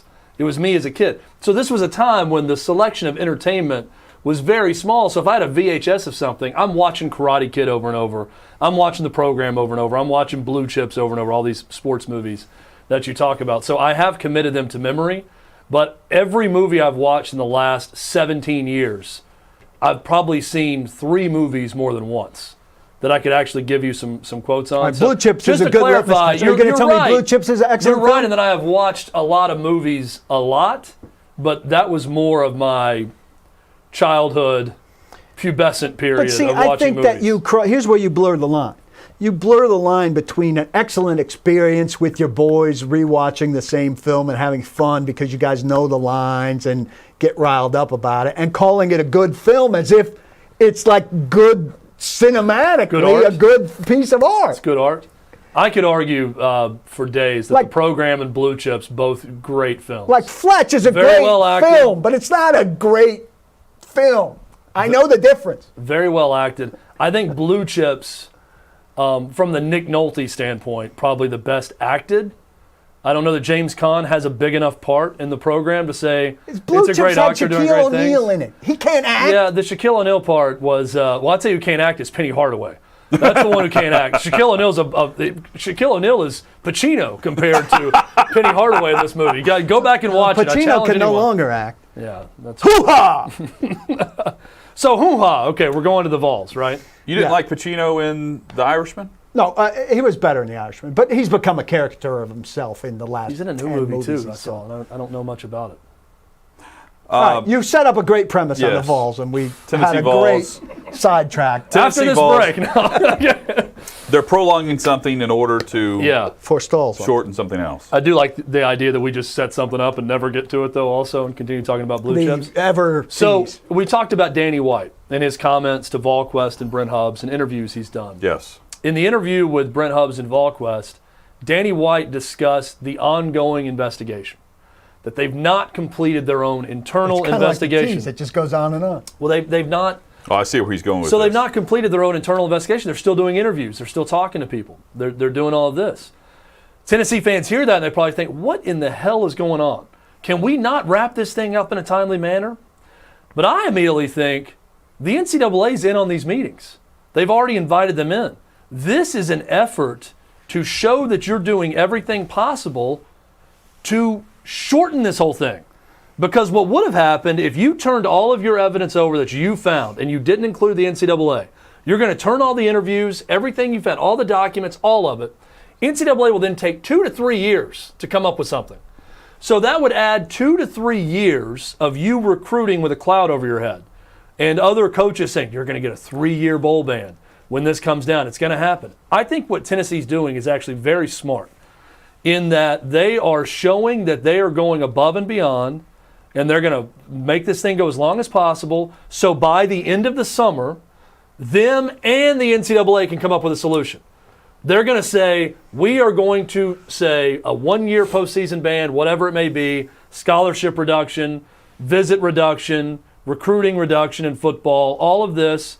And the NCAA, you are going to agree to it, and we're done. Prolonging their personal decision Pull that Band-Aid off all at once. so that the and we're all NCAA shortens their punishment. By game Yes. 1, here's what I'm expecting. Yes. I'm going to go out on a limb with this. By game 1 of the 2021 season, you will know Tennessee's punishment. It's done. All right, the NCAA is done. They've approved. Tennessee's self-imposement, whatever it is, Yep. whatever they self-impose, the NCAA, they're right there holding Tennessee's hand the whole way, and Tennessee's locked step holding their hand. They're both going to agree on the punishment. It's going to be done by the start of the season. Tennessee will then be able to move forward, bring in recruits, even with restrictions, and start to sell, hey, when you get here, there's no bowl ban. This year's going to be the bowl ban. I think that's going to happen. But this year's our bowl ban. We've already got everything done. NCAA's out of here. Let's go to work. This makes sense, and I would think that you're probably right. I'll devil's advocate it. Is there any way the NCAA is looking at it and saying, well, we're not even really going to start until you're finished? Well, if that's the case, and in which case they're blowing this it. goes They back, should have wrapped it wasting months their time ago. right this now. goes back to the genesis of all of this. Like, blow up the NCAA if they say Right. that. I don't know why anyone would ever cooperate with them. This is an excellent case study for everyone out there. Tennessee tried to follow the playbook of a case study with Kansas in turning over violations to get out of a buyout. It didn't work for Kansas. At all. Not going to work for Tennessee. They're going to owe Jeremy Pruitt the buyout. That part of it's a failure. This part of it may not be a failure. Because they brought in the NCAA, if they come to the same conclusion at the same time, then maybe they can come up to a resolution at that time and not prolong it. But Paul, to your point, if the NCAA comes back and says, no, we haven't even started yet. Well, I know that we've been there for every interview and we've asked our questions, but Now we it's got our to now turn. send this to our council and look it over, and you're going to go through the same process as everyone else. Then no one should ever do what Tennessee's ever done again. Then There's turn into zero LSU. reason to include them on anything if that's going to be the case.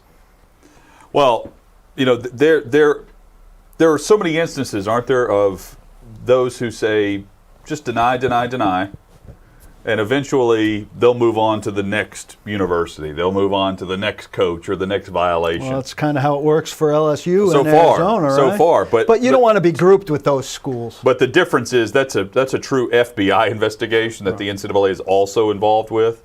But you know, the running joke is, they hate LSU so much that they're going to punish the University of Louisiana.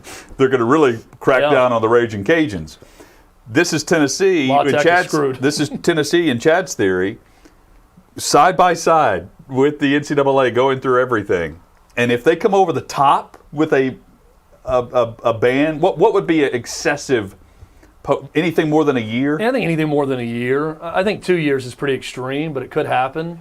But, I mean, the coach is claiming 3 years. I mean, give me a break. Yeah. You look at some of the scandals around college football, and we're talking about, recruits and players' families getting a hotel stay when they come up to watch a game with Tennessee, to the extent of what I'm hearing. So, and if on the not gonna be that opposite bad. end, if it's considered a victory to just accept whatever Tennessee comes up with as the self-imposed, the punishment, and the NCAA agrees with that, well, then that's a victory for the Vols for taking as long as they have throughout this process. Wouldn't that be very interesting if you're Tennessee? You say, all right, we're going to suggest this. Is this far enough? Well- Maybe we should add. Well, I guess what I'm getting at is this. here's real what I quick. could argue. Tennessee's already suffered enough with what they've done with all of this. Well, Tennessee lost Penn State with the Sandusky scandal. They lost half the amount of players on their roster that Tennessee lost this past offseason. Tennessee doubled attrition with players transferring out. One thing about Jeremy Pruitt, players loved him. And those guys showed it by once he was gone, they left. Eric Gray is the #1 transfer in America. The Athletic had a story about the top 10 transfers. He is going to be a Heisman Trophy candidate at Oklahoma in year one in that Lincoln Riley offense. They lost their left tackle to Oklahoma also. They lost their star freshman defensive back in Key Lawrence to Oklahoma. I'm talking about one team getting 3 of the top 50 transfers in America. That's not to count the other players that left. Tennessee blew up their own program.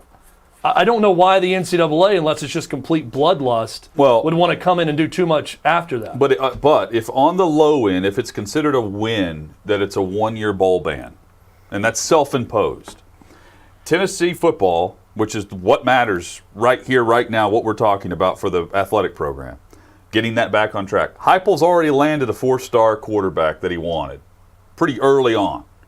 And if on the low end you're thinking, you know what, a win is going to be a 1-year bowl ban, we're going to self-impose that anyway, what difference does it make if you announce that now or if you announce that in August? It really doesn't, because you're not going to the postseason anyway. And if you accept that, behind the scenes that you're not going anyway and recruiting is still on track, everything's okay. You can allow this process to take its time and take its course. I think a best case scenario for Tennessee this year, going into it with the plan that they've laid out and what they're trying to do with the NCAA, show that the program is fun again, show that there's an offense that's exciting to watch, that players are enjoying it. Win-loss record doesn't matter as much. You don't want to go, win 2 or 3 games, obviously. But anything extreme, anything extreme, more about entertaining and more about being done with the NCAA. The biggest win is that whatever happens this year, they're not going into the class of 2022 into living rooms across the state of Tennessee and across the country having to answer questions about what the NCAA is going to do. That part needs to be done as they recruit next year. They need to show recruits that it's going to be fun and you're going to score points and that the NCAA is out of our campus. And then that's what they need to show more than anything else. And then if you have that offense to dangle, you should be able to recruit defense saying, look, you could come finish this thing up. I mean, it's what complete me. You just get some stops. I mean, it's not. You don't have to be record breaking on defense. You're not going to be with an offense that plays that fast. Hit us up on Twitter at OutKick360. That's how you can chime in and join the show. Coming up, we hit some more headlines locally, including the Preds, who can clinch a playoff spot. Dallas with a loss, Preds with a win. They're going to the postseason guaranteed. That's straight ahead on OutKick360. Hang with us.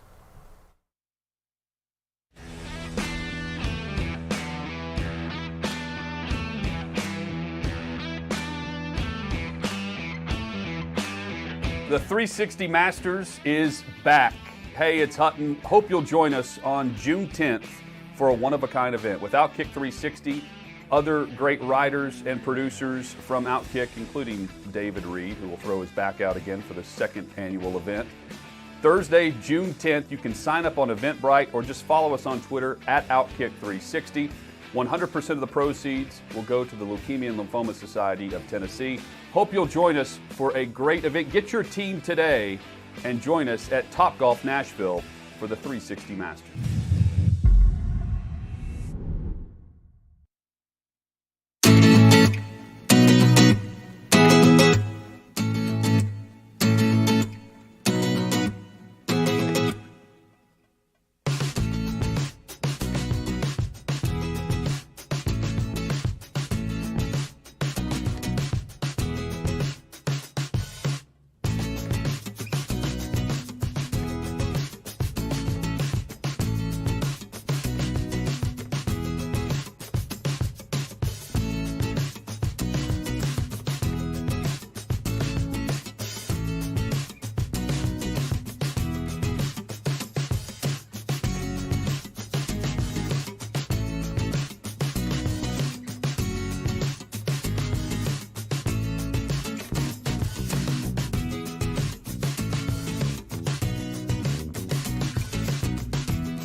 OutKick 360 and the Tennessee Power Hour is here.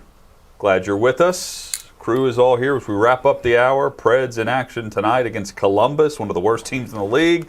And with a win, they could go to the postseason. Dallas, they're having to play tonight, and they've got a tough schedule to finish the season this week.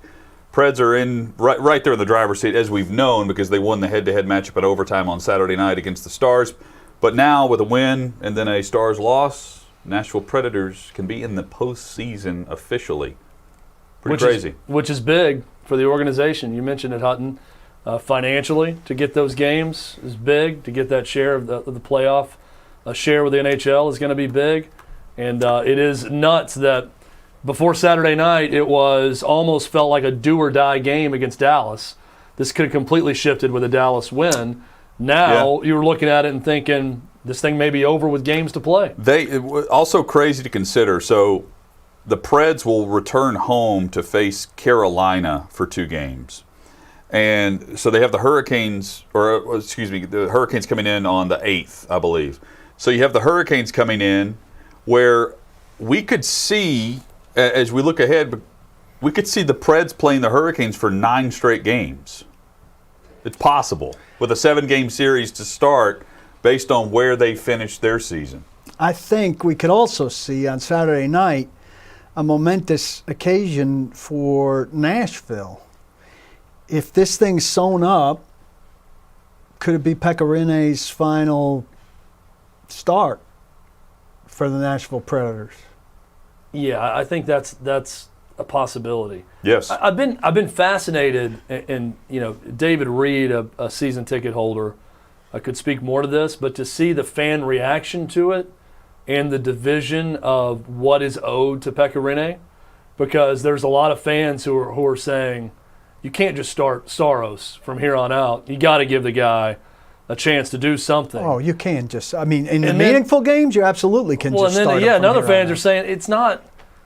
This isn't Little League. You don't owe it to the guy to play him if the other guy's playing better. And the organization Saturday night as a farewell. Isn't thinking about that. That's if what they you can, give absolutely. them. Well, but you do that if you win tonight and Dallas loses, then you can. Yeah, I mean that's. Here's why you play Saros as long as the games matter. Here are his numbers, which have just been outstanding. The Preds put this on the broadcast the other night. 14 career shutouts through this. 3 shutouts since March 23rd, which you can see the numbers on the right. Second in the NHL. Leads the NHL in save percentage over his last 23 games. And keep in mind that includes a game where he allowed 6 goals. I say he allowed. It wasn't on him. They allowed. If you watch the game, they allowed 7. They allowed 6 with him in net and a 7th but with no goal. Leads the NHL, and that's with some football-like scores. And not being his fault. That's how great he's been playing. And that's why there's true reason for optimism for this team as they continue to pick up the pace at the right time. And I realize that, look, they led 3-0 the other night.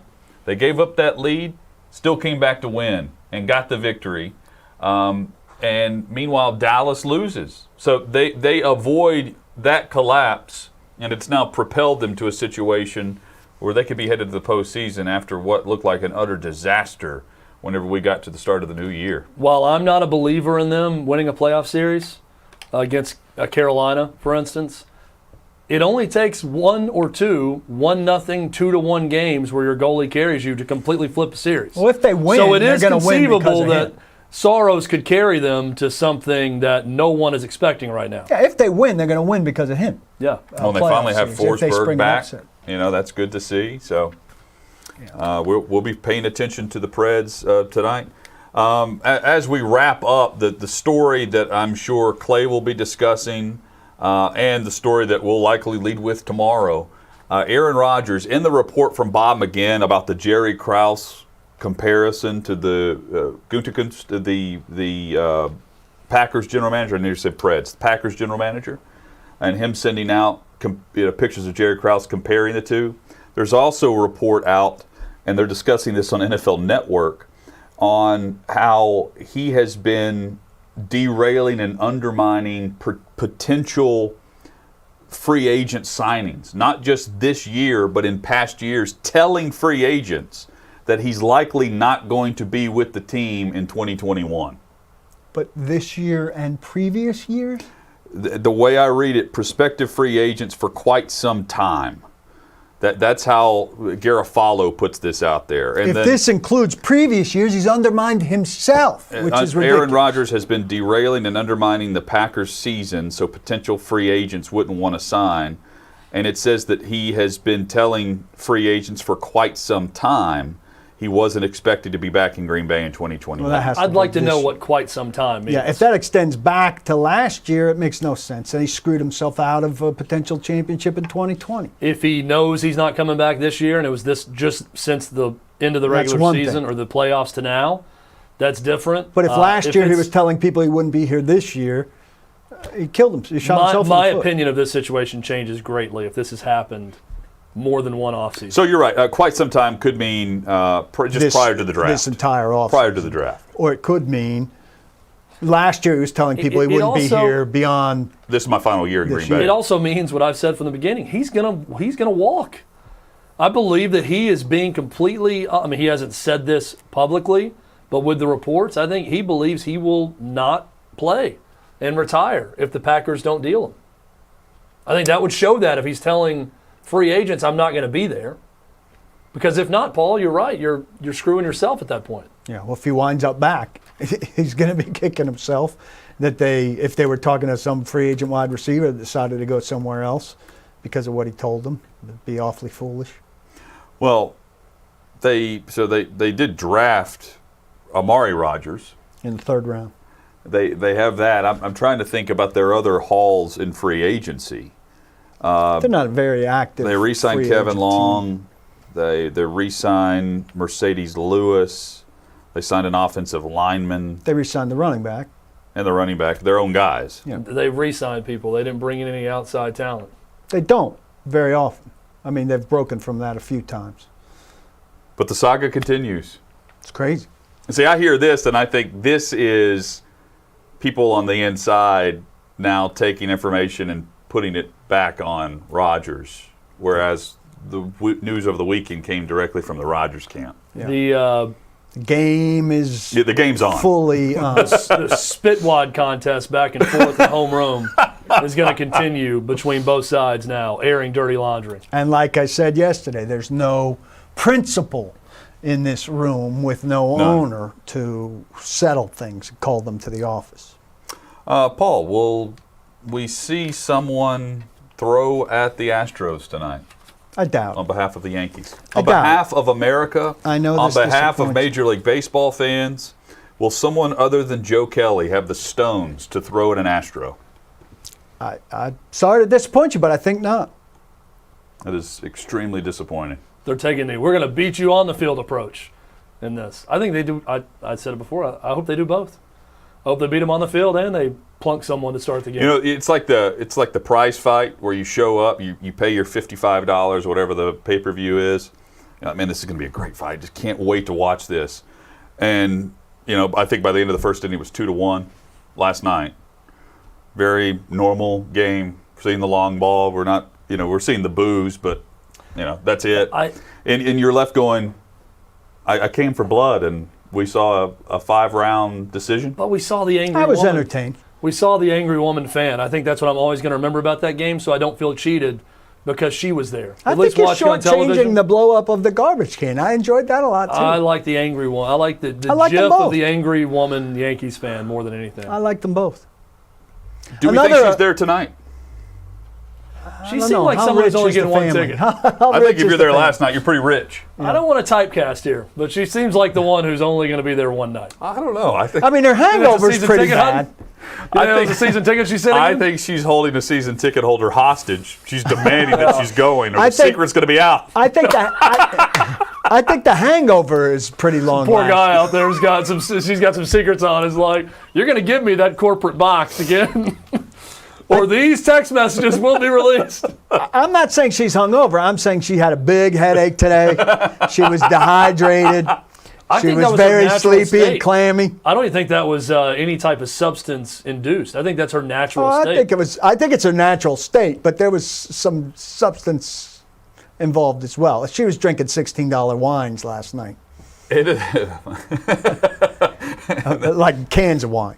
Hit us up on Twitter at OutKick360. Cinco de Mayo. We don't another big say one. May the 4th be We with you, spent but the we will whole- say Happy and May Cinco the de 5th be Mayo. with you. And may the What's your margaritas be favorite flowing Mexican tonight. state? Yeah, stay tuned for Nashville radio. But tell us your favorite things about Mexico. Later on the show, we'll have a poll question of who's your favorite cartel to celebrate Cinco de Mayo. Yeah, at least that would be somewhat sophisticated. Very disappointed that we didn't have Paul wear I'm a Sinaloa guy. I don't know about you all. I would have the one where you break it off and you scoop the Homer Simpson way. You break off part of the nacho hat and you scoop the salsa out. Favorite non-traditional margarita coming up on tomorrow's show. I go watermelon. Bang, bang. Pulisic not in the starting lineup. Chelsea's winning. This afternoon it's going to be huge. He's coming off the bench. Don't block the box. Do lock the locks.